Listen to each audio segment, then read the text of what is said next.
untuk Allah, kitabnya, rasulnya, para pemimpin dan awamun nas, artinya orang-orang masyarakat umum. Maka nasihat ini mencakup perkara-perkara Islam, iman, ihsan yang disebut dalam hadis Jibril, yang ketika itu malaikat Jibril pura-pura jadi muridnya Rasul, bertanya tentang iman, tentang Islam, itu ya. Jadi mengisahkan apa? Iman, Islam dan ihsan. Kemudian tanya tentang hari kiamat. Nasihat adalah metode ahli para ilmu. Ya. Nasihat itu metodenya para nabi sama kaumnya. Nabi sering memberi nasihat. Nabi Nuh, Nabi Hud, Nabi Ibrahim, Nabi Musa, semua nabi-nabi Allah memberikan nasihat pada kaumnya. Allah Ta'ala berfirman tentang Nabi Nuh. Qala ya qaumi, wahai kaumku, kata Nabi Nuh, laisa bi dhalalatun walakinni rasulun min rabbil alamin. Hai kaumku, aku ini bukan orang yang tersesat, sedikit pun tidak tersesat, tetapi aku adalah utusan Rabb semesta alam. Uballighukum risalati rabbi. Aku ini menyampaikan kepadamu amanat-amanat Rabbku. Wa ansahul lakum, dan aku memberi nasihat kepada kamu. Wa'lamu minallahi ma la ta'lamun. Dan aku mengetahui dari Allah apa yang tidak kamu ketahui. Awajibtum an ja'akum dzikrum min rabbikum ala rajulin minkum liyundhirakum walitattaqu wa la'allakum turhamun. Dan apakah kamu tidak percaya dan heran bahwa datang kepadamu peringatan dari Rabbmu dengan perantara seorang laki-laki dari golonganmu, agar dia memberi peringatan kepadamu, dan mudah-mudahan kamu bertakwa dan supaya kamu mendapat rahmat. Jadi sebaik-baik nasihat adalah metode para nabi, ya. Dan orang yang mengikuti jejak langkah para nabi itu nasihat.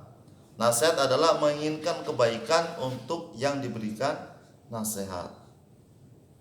Ya. Nasihat itu apa? Menginginkan kebaikan untuk diberikan kepada yang diberi nasihat, bukan malah merendahkan orang yang diberi nasihat, melecehkan orang yang diberi nasihat, menghinakan orang yang diberi nasihat, bukan. Tapi nasihat itu adalah menginginkan kebaikan untuk yang diberi nasihat,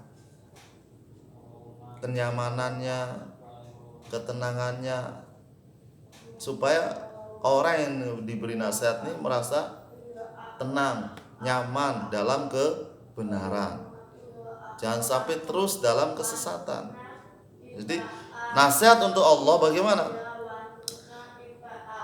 Yaitu dengan kebenaran i'tiqad, keyakinan dalam keesaannya, dan memurnikan niat dalam beribadah hanya kepada Allah. Yakin bahwa tidak ada yang berhak disembah selain Allah. Ini maksud daripada nasihat untuk Allah. Kita harus beribadah, tingkah laku untuk hanya untuk Allah. Niatnya itu karena perintah Allah, sudah nggak ada lagi.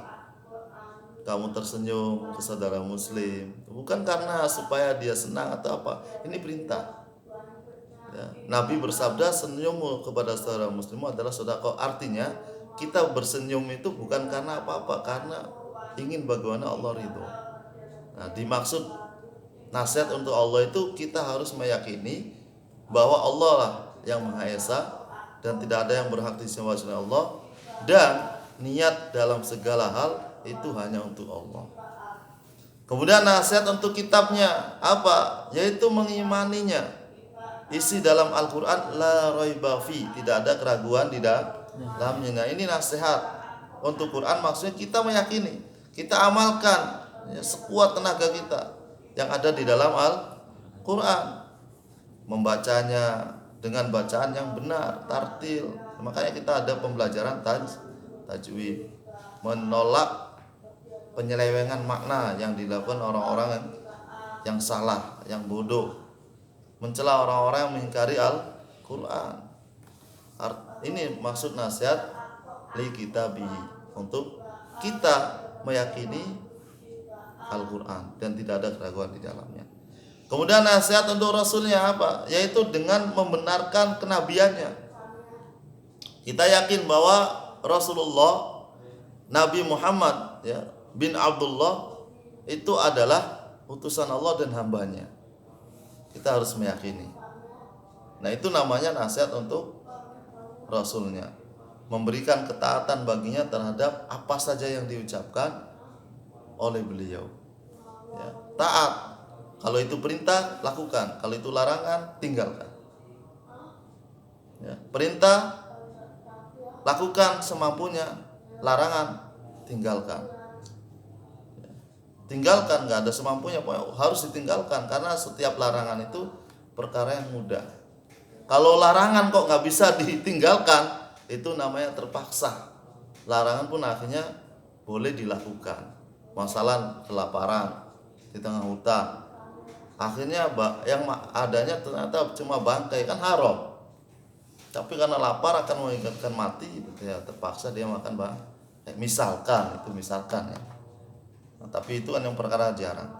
Nah, taat kepada Allah itu adalah salah satu nasihat li rasuli. Nah, kita yang dimaksud adalah kita. Kemudian nasihat untuk para pemimpin umat. Apa ini maksudnya? Itu dengan mencintai kebaikannya.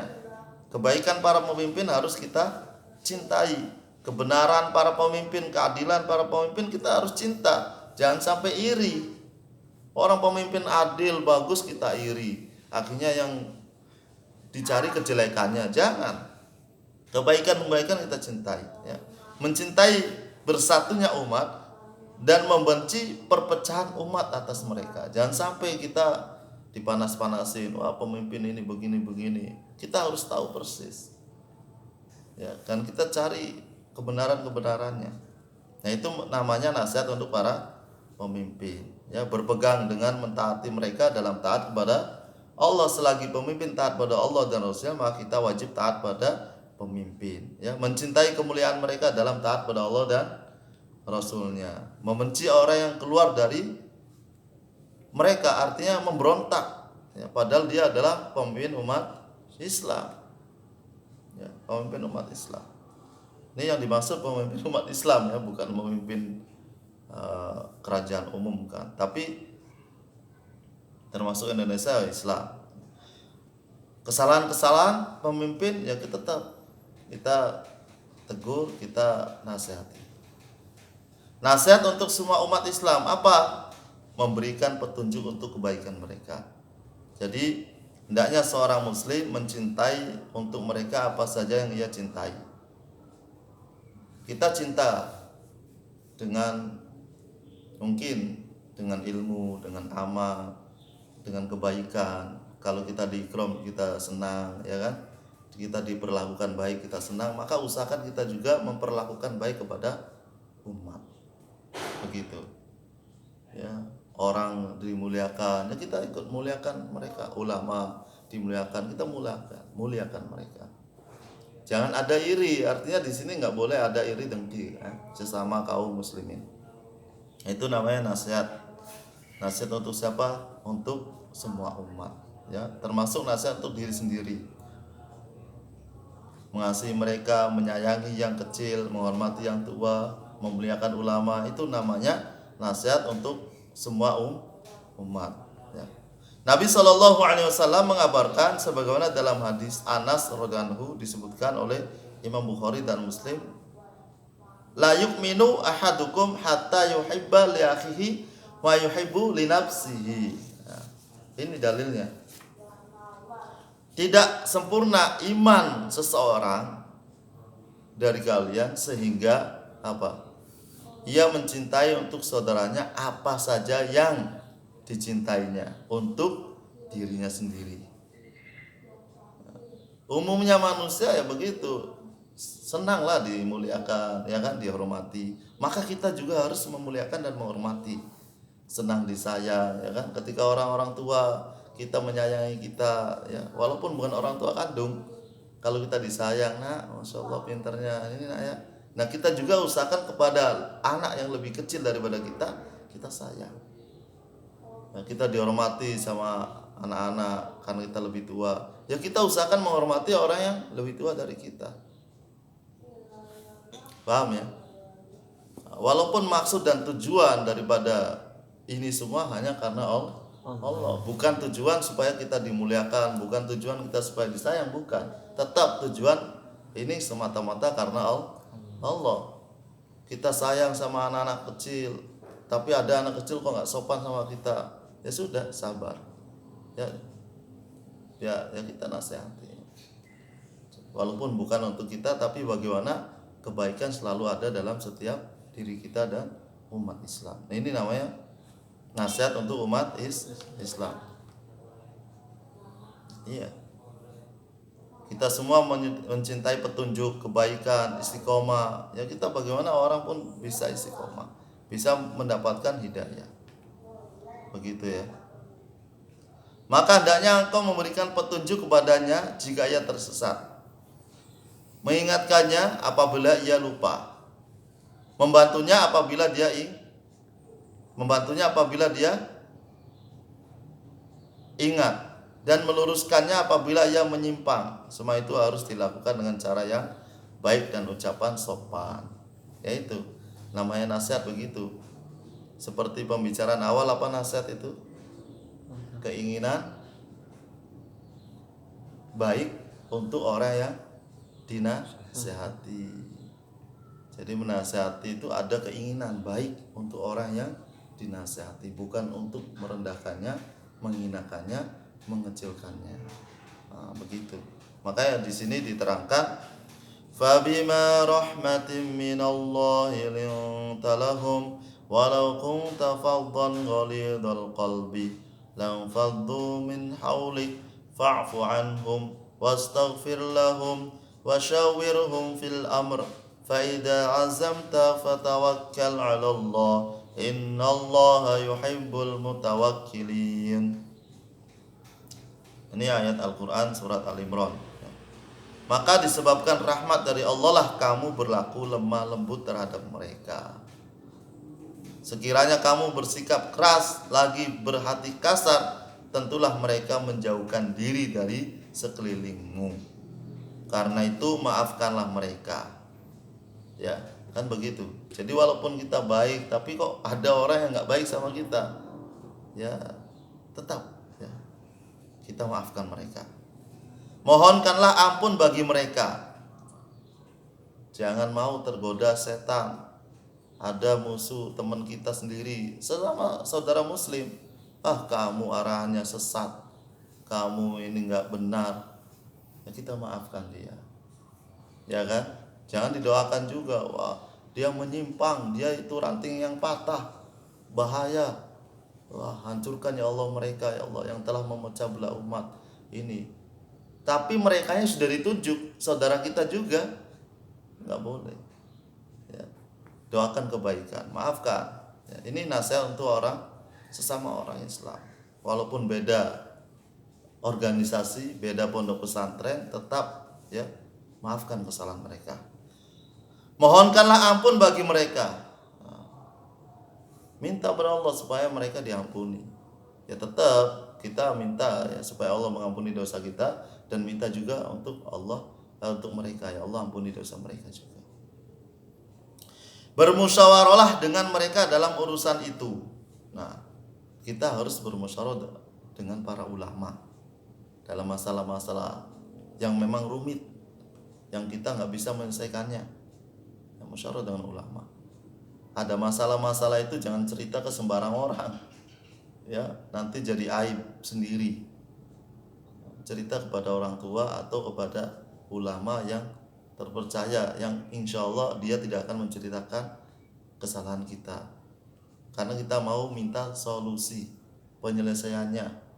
Kadang orang ada sembarang cerita ke orang ini, aduh saya begini-begini, wah akhirnya malah dia cerita ke orang lain lagi, akhirnya tersebar, bukannya menyelesaikan masalah malah menceritakan akhirnya masalahnya tersebar ke teman-teman lain, akhirnya dia jadi malu. Ya, jadi musyawarah dengan mereka para ulama. Kemudian apabila kamu telah membulatkan tekad, maka bertawakallah kepada Allah. Nah, selesai daripada musyawarah, kemudian ada arahan dari ulama, antum begini-begini, antum sudah bismillah putuskan perkara itu, tekad bulat kuat, lakukan, kemudian tawakal kepada Allah. Hasilnya seperti apa? Ya, begitu. Ya, bismillah. Masalah jodoh kah, masalah pekerjaan kah, ya kan? Udah nggak apa-apa, antum lamar. Ternyata pekerjaan begini-begini. Waduh, ada ini lagi maksiat ini. Udah, antum ajukan saja, kemudian minta persyaratan. Nah, supaya bisa sholat 5 waktu misalkan. Nah, udah keputusan, ternyata ya udah, bismillah, tawakal kepada Allah. Kalau memang rezekinya di situ, ya insya Allah, ya kan. Yang penting kita berusaha, minta syarat supaya tetap saya bisa sholat 5 waktu. Misalkan di pabrik itu nggak ada, ya kerja terus itu nggak ini terus, ya tawakal. Artinya kalau sudah tekad bulat, tawakal Allah. Sesungguhnya Allah menyukai orang-orang yang bertawakal kepadanya. Nah, dengan tawakal ya insya Allah, ya, antum latihan, kemudian pas hari hanya tampil, ya bismillah, ya artinya kita tampil dengan keikhlasan, kesemangatan, kebiasaan yang kita buat. Wah, seperti Jabari Adam, ya kan, tampil tarung, acting ya. Udah latihan, udah usaha kan? Wah, bismillah, tawakal. Usaha, terserah orang nilai bagus atau apa, jurinya bilang bagus atau enggak, ya yang penting kita tawakal, ya artinya sudah usaha. Dan tawakal itu adalah sifat yang Allah sukai kepada seorang hamba. Ketika ada usaha, jangan santai aja, tenang aja, tapi nggak pernah latihan, nggak pernah ini, terus tawakal aja tampil, ya nggak bisa. Itu bukan namanya tawakal yang sahih, tawakal yang ambruk namanya. Salah, ya salah nggak? Ya salah, orang nggak usaha kok. Tawakal itu memang adanya usaha, dan dia hatinya tawajuh kepada Allah, itu yang namanya yang Allah sukai. Kalau orang di rumah aja nggak mau ngapa-ngapain, ada kerjaan nggak mau kerja, tawakal saja sama Allah, itu justru Allah benci. Ya, iya, ketika memang ada peluang kerja, ada ini, dia bilang Allah yang memberikan rezeki, saya nggak mau kerja, biar saja. Wah, itu berarti bukan tawakal, ya. Kemudian Rasulullah Shallallahu Alaihi Wasallam membaiat para sahabatnya untuk memberikan nasihat kepada umat Islam, sebagaimana dalam hadis Jarir radhiyallahu anhu, ia berkata, bay'atu Rasulullah Shallallahu Alaihi Wasallam ala iqamis salat wa ita'iz zakat wa nushi likulli muslim. Aku melakukan baiat kepada Rasulullah Shallallahu Alaihi Wasallam untuk selalu mendirikan sholat, menunaikan zakat, dan memberikan nasihat kepada setiap muslim. Karena itulah, jadi sesungguhnya kondisi orang-orang yang beriman adalah selalu memberikan nasihat kepada kebenaran, saling memberi nasihat di antara mereka, saling menolong. Masalah kebenaran, tolong menolong dalam melaksanakan ibadah, ketakwaan, dan keimanan yang sempurna dalam amal. Dan dalam surat Wal Asri juga disebutkan, Wal Asri innal insana lafi khusri illal ladzina amanu wa amilus solihati wa tawassaw bil haqqi wa tawassaw bis sabri. Jadi Allah berfirman, bersumpah demi masa, sesungguhnya manusia itu benar-benar merugi, dalam kerugian, kecuali orang yang beriman, beramal soleh, saling memberikan nasihat, kebenaran, dan kesabaran. Karena kalau dalam dakwah, dalam memberi nasihat, ya harus sabar juga. Kemungkinan dia juga punya dalil atau punya hujah, maka kita harus sabar. Apakah kita yang salah ataukah dia? Makanya jangan langsung kita memutuskan orang itu salah, kecuali kesalahan yang sudah disepakati oleh para ulama. Gak sholat itu jelas memang salah, tapi itu pun tidak boleh kasar. Wah, nggak sholat neraka kamu, sholat bahaya kamu, jangan. Justru kita harus pakai trik, artinya metode bagaimana dia supaya senang dengan sholat. Dia Islam tapi kok nggak sholat, karena dalam Islam ini kan sudah sempurna. Islam ini sudah sempurna, ya kan? Al yauma akmaltu lakum dinakum wa atmamtu alaikum ni'mati wa raditu lakumul islamat dina. Jadi Allah sudah ridho, Allah sudah menyempurnakan agama ini, ya.